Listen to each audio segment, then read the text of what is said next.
Welcome to the Little House Podcast.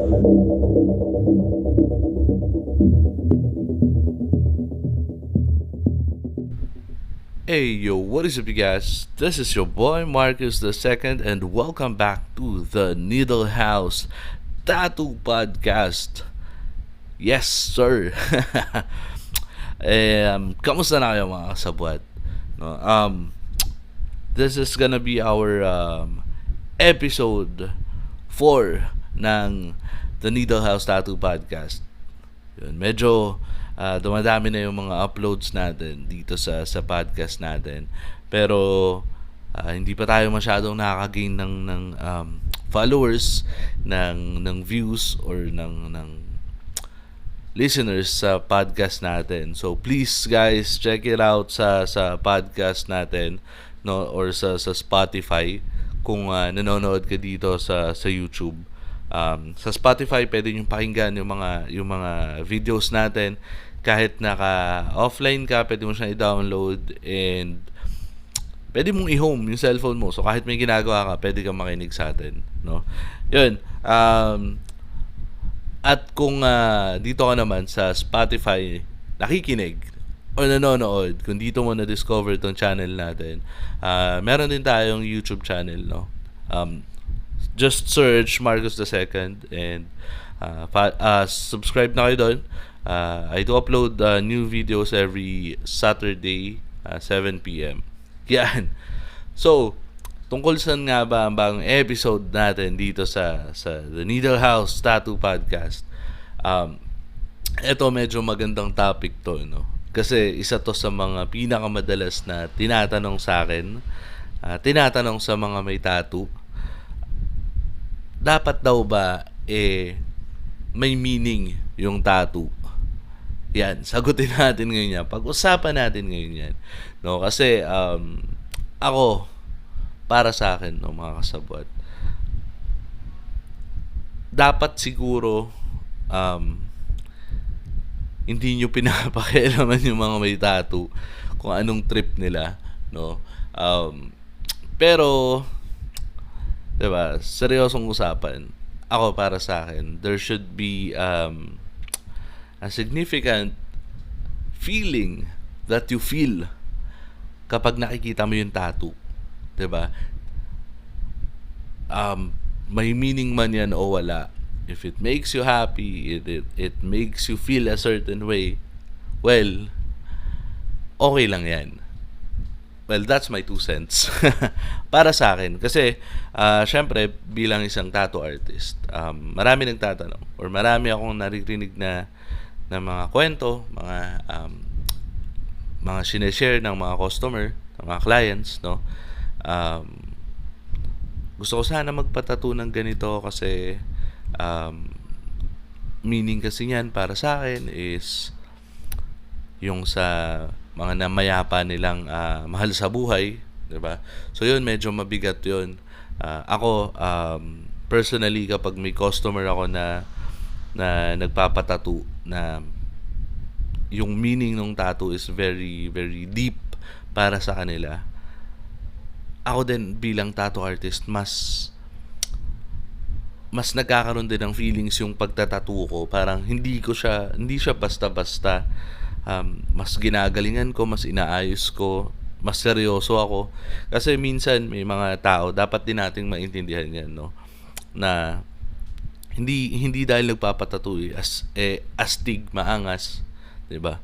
Walang pakialam sa nararamdaman ng iba. Kasi nga syempre, magpapatattoo, i-judge ka ng ibang tao. Hindi lahat sobrang tikas kapag nagpapatattoo. May mga nagpapatattoo din na to cope up on what they feel, 'di ba?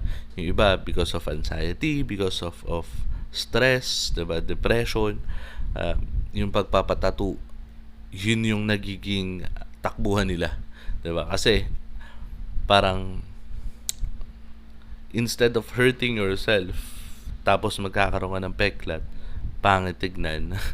'Di ba? Hurt yourself na may makukuha kang maganda. 'Di ba? So madalas ganoon.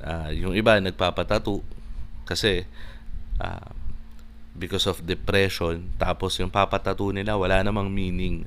Pero yung nagigain nila doon is ganun din, parang self-harm, pero at least they get something out of it, 'di ba?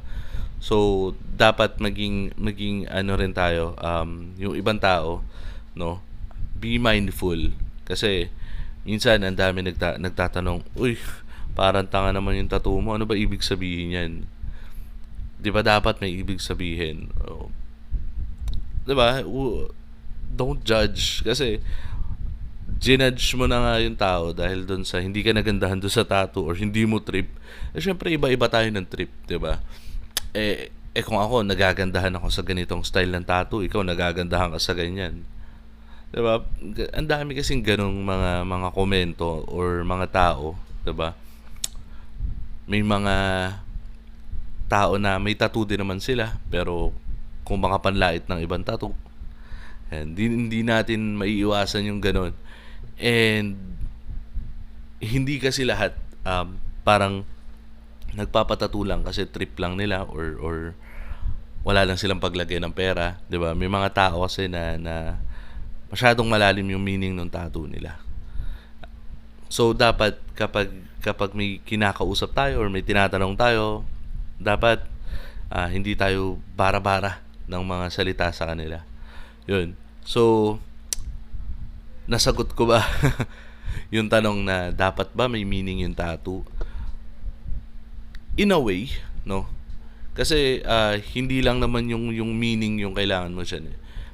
Meron din kasi ako may mga tattoo ako na wala namang meaning pero very special sa akin. And bigyan ko kayo ng sample. Eto, yan. Yun, so nakita nyo yung cherry. Yan. Kung makikita nyo, pangit naman yung pagkakagawa. Hindi malinis. Sabog-sabog yung linya. Diba? Kulang-kulang yung kulay.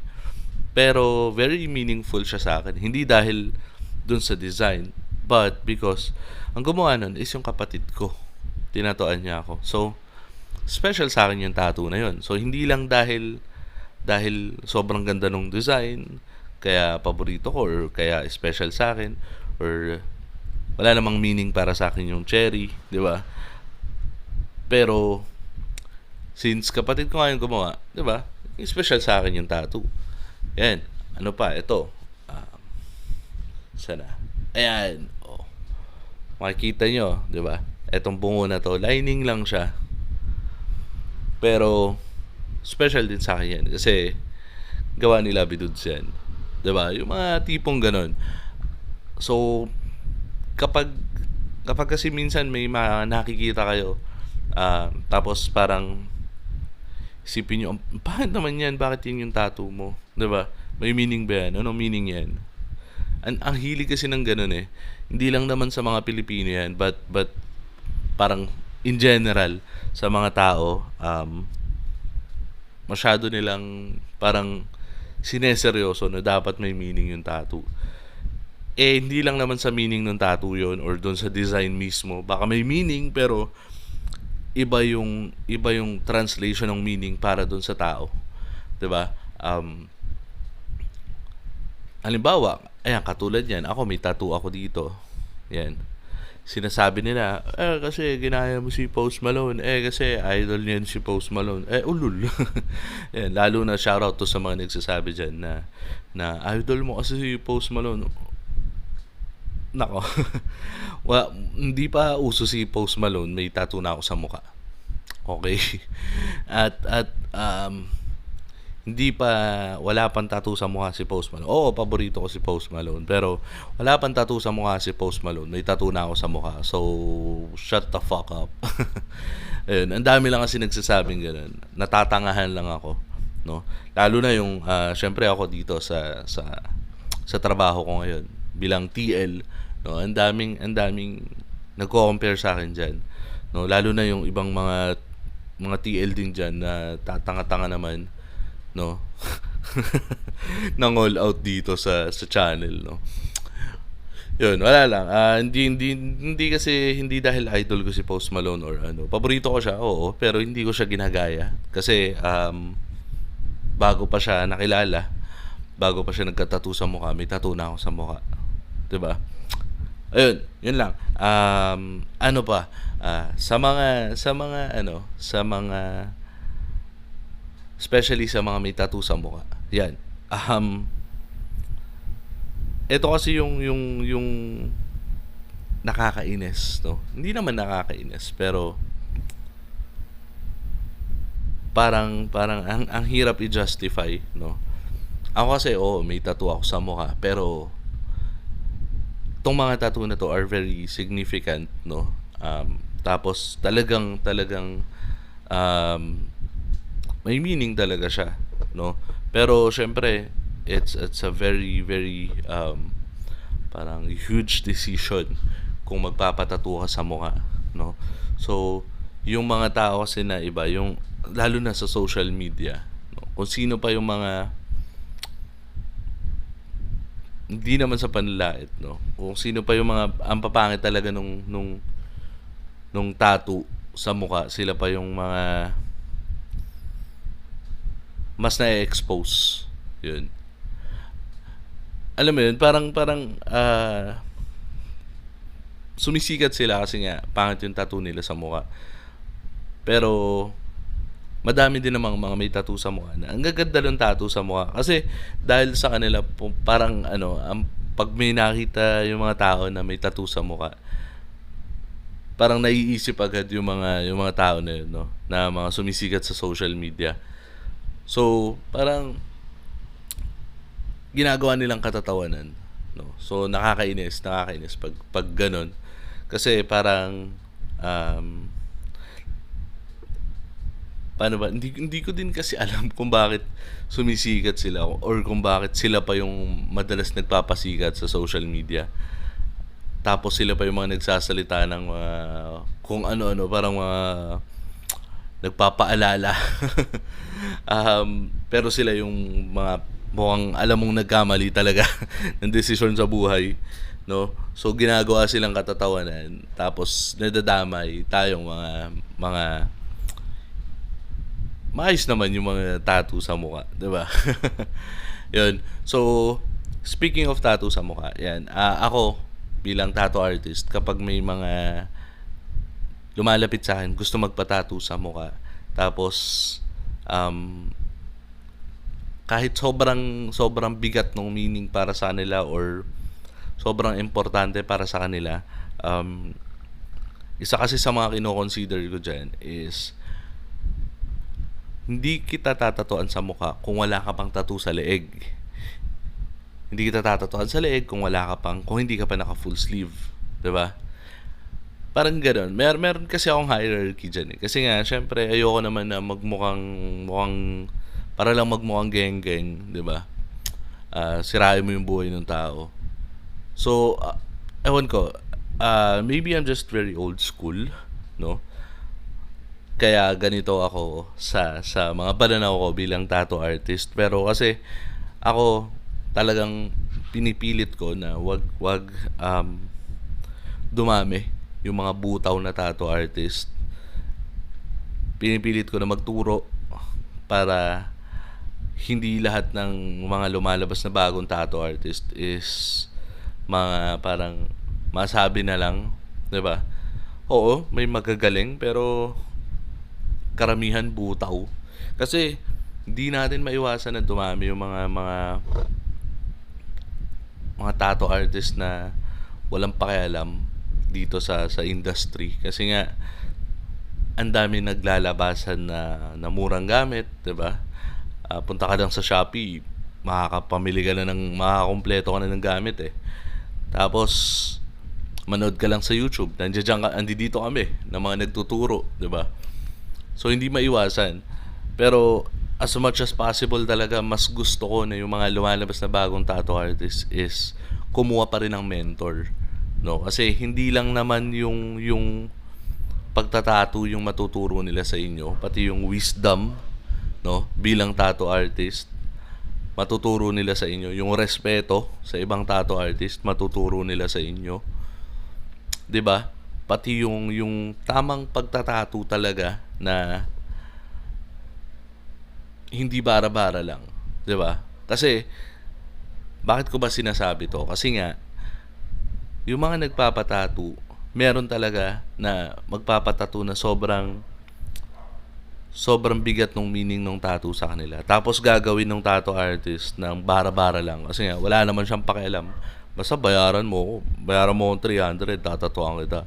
'Di ba? Yung mga ganun. Tapos masisira yung tattoo, pangit yung kalalabasan. Tapos syempre, ending cover up, 'di ba? So yun, kasi parang since ilang taon na ako nagtatato, no?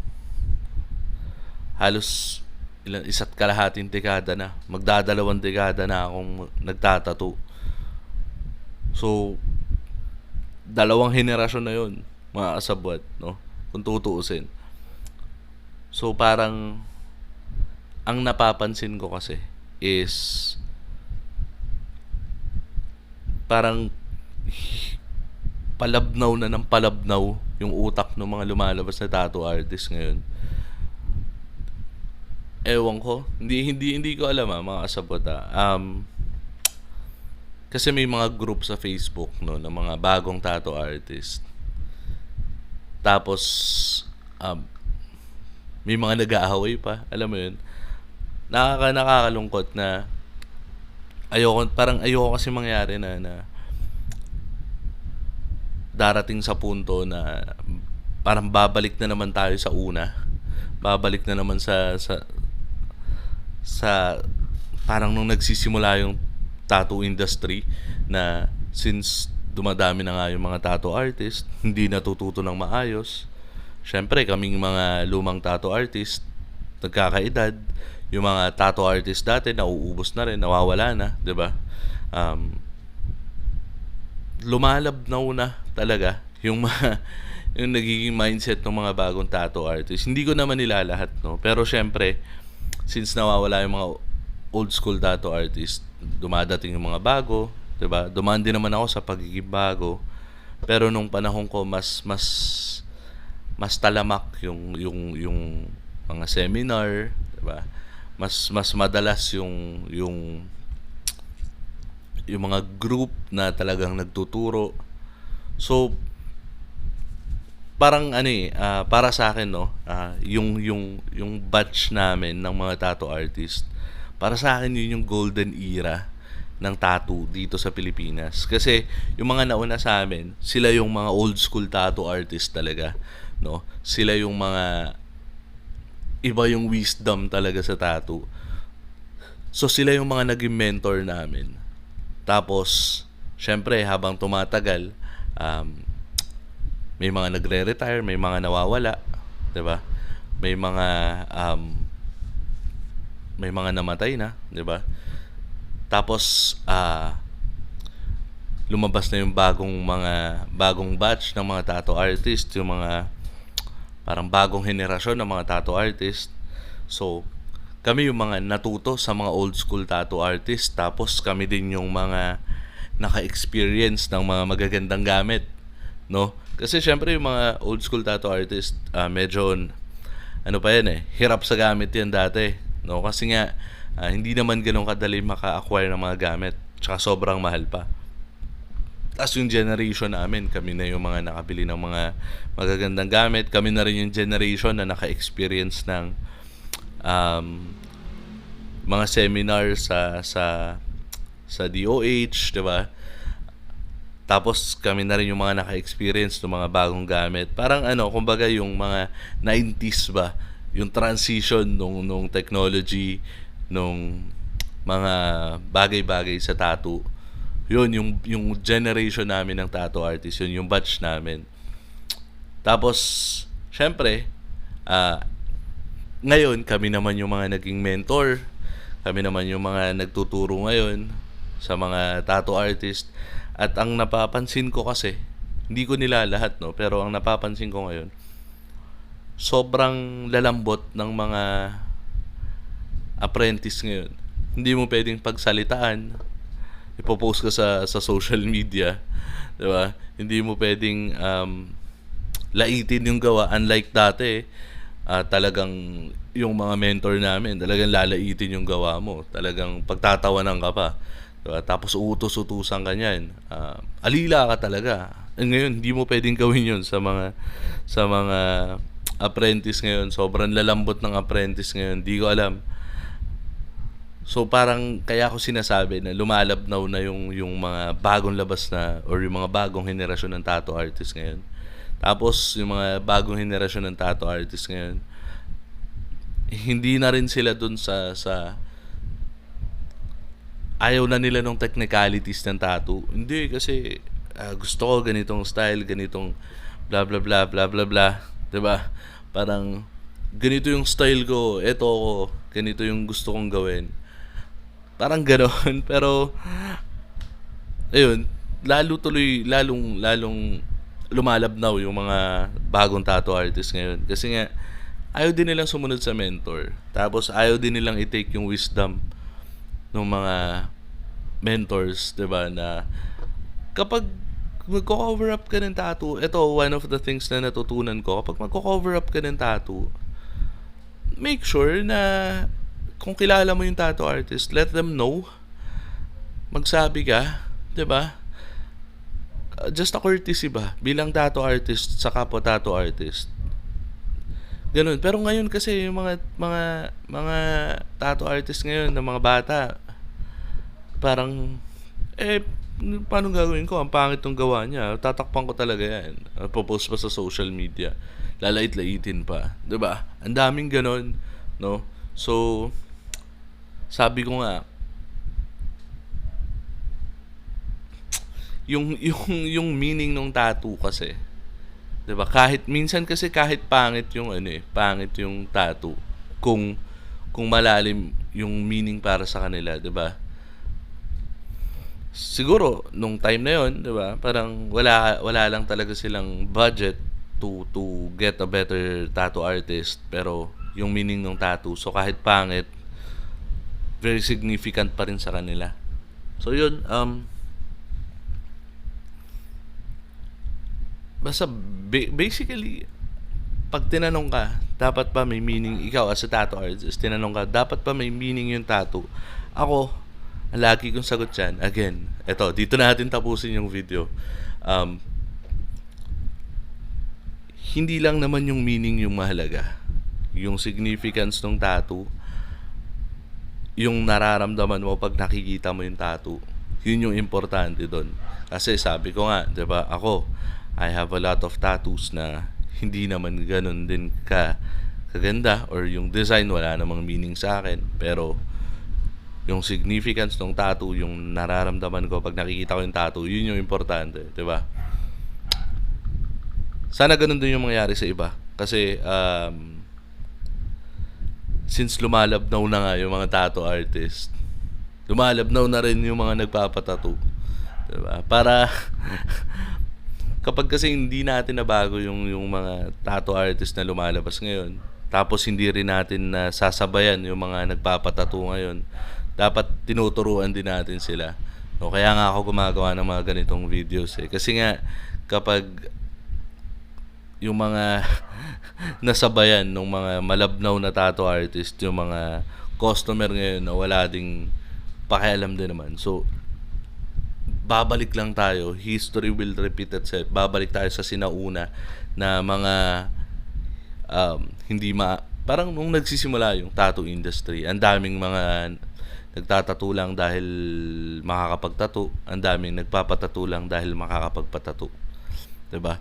So, ewan ko kung nagigets nyo ako, pero ganun kasi yung nakikita ko Parang, sabi nga nila, 'di ba, history will inevitably repeat itself. Ganun hindi na history repeats itself History will inevitably repeat itself. Uulit lang at uulit. Iikot lang talaga at iikot. Kung hindi natin sasabayan yung mga nangyayari, kung hindi natin babaguhin yung mga nasisira sa industriya, kasi pag tagal-tagal niyan, tayo din yung tatamaan yan. Paano na lang yung mga tattoo artist na yung tattoo lang talaga yung pangkabuhayan nila, 'di ba? Unlike naman kasi ako, ah, may day job naman ako. Meron akong trabaho aside from being a tattoo artist, 'di ba? Aside from making contents, nagtatrabaho ka talaga ako, 'di ba? Paano na lang yung mga tattoo artist lang, hindi lang pala. Yung mga tattoo lang yung pinagkakakitaan. 'Yun. 'Di ba? Pagtagal-tagal, baka 10 years from now, balasubas na lahat ng tattoo artist na lalabas. Or worst, wala nang mga maging bagong tattoo artist, 'di ba? Kasi ako, yun yung nakikita ko eh. Kasi nung bata pa ako, 'di ba? Hindi masyadong magaganda talaga yung mga tattoo na nakikita ko. And mostly talagang substandard yung mga tattoo nung bata pa ako. Tapos hanggang sa nung medyo nagkakaedad na ako, nag-aaral na ako, na unti-unti nakakakita na ako ng mga, uy, parang ang ganda ng mga tattoo na to uy, gumaganda na yung quality ng tattoo, hanggang sa nung nakagraduate na ako at pwede na ako mag-tattoo. Medyo nakikita ko, doon na rin pumuputok yung mga tattoo competition nun eh. Nung nagsimula ako mag-tattoo, doon din nagsimula yung dut-dutan, no? Doon pa nga sa mga ano pa nga lang yung dati, sa mga covered court, yan, doon pa lang ginaganap yung dut-dutan dati. So, yun, nagsisimula na ako mag-tattoo noon. Tapos, medyo paganda na ng paganda yung quality ng mga tattoo, yung quality ng mga gamit, ng mga tinta. So, gumaganda na rin yung mga nakikita mong tattoo on a daily basis, mga nakakasalubong mo.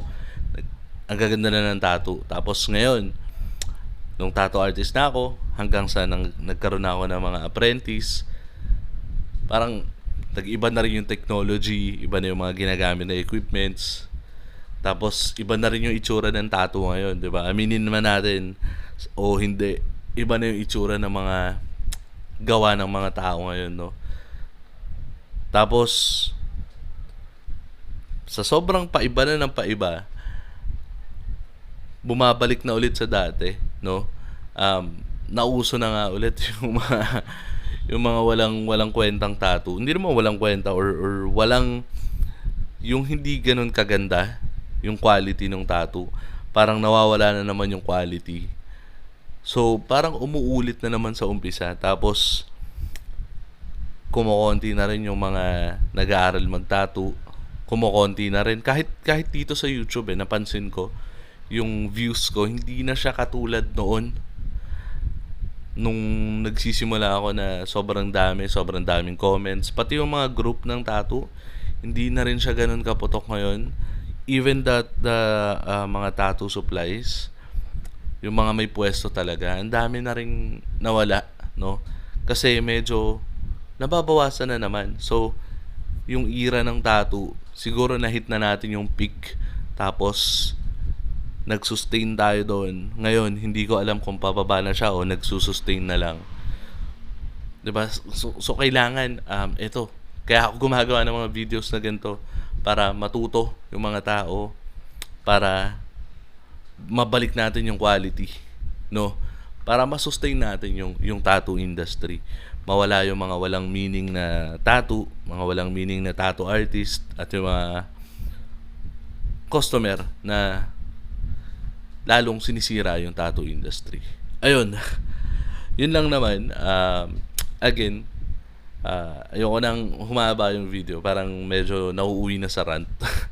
Pero sana naintindihan nyo yung pinupunto ko. Kasi nga, medyo syempre ako, yung tattoo industry, sobrang mahalaga sa akin yan. Kaya nga ako naging tattoo artist, kaya nga ako naging presidente ng mga tattoo artist noon. 'Di ba? Kaya ako gumawa ng grupo, kaya ako gumagawa ng mga content ngayon. Kasi nga sobrang importante sa akin yan. Isa yan sa parang nagbibigay ng buhay sa akin, no, yung tattoo. So Kaya ang dami kong ginagawang effort para sa industriyang to. Yan. At sana wag mamatay itong industriya na to or wag masira ulit katulad noon. 'Di ba? Maraming masasayang, maraming pwedeng mawala ng pagkakakitaan. Yun lang naman. Again, kung nagugustuhan niyo yung mga ganitong video sa YouTube, like nyo na yung ganitong video. Sa Spotify, leave a 5-star para sa video natin sa episode na to. At kung na-discover mo to sa Spotify, meron tayong YouTube channel. Subscribe na kayo doon, Marcus the Second. At kung sa YouTube ka naman nanonood at hindi mo pa nabisita yung Spotify natin, please do search The Needle House Tattoo Podcast sa Spotify and follow nyo ako doon. Okay? Yun lang naman. And again, this is Marcus the Second para sa The Needle House Tattoo Podcast. Peace out. Welcome to the Needle House Podcast.